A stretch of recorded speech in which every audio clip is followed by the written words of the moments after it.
আল্লাহর কাছ থেকেই চাওয়া উচিত। দুর্ভাগ্য এক জাতি আমরা এমন মুসলমান হয়ে গেলাম যারা নিজেদের কোনো প্রয়োজনে আল্লাহর কাছে চাওয়ার অভ্যাস আমাদের নাই। আল্লাহর কাছে চাওয়ার অভ্যাস খুব কম, খুব দোয়া করার মানসিকতাই আপনাদের মধ্যে কম।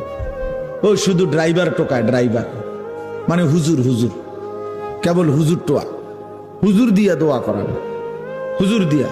আরে ভাই, হুজুর দিয়ে দোয়া করানো নিষেধ না, হুজুর দোয়া করবে ঠিক আছে, কিন্তু নিজের আহাজারি, নিজের চোখের পানি, নিজের কান্না, নিজের আরজি নিজেই আল্লাহর কাছে পেশ করা উচিত।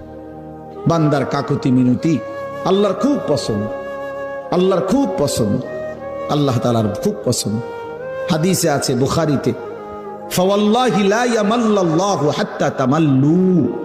নবীজি বলছেন, আল্লাহর কসম উম্মত, তোমরা চাইতে চাইতে আল্লাহর কাছে ক্লান্ত হয়ে যাবে, কিন্তু রব্বে করিম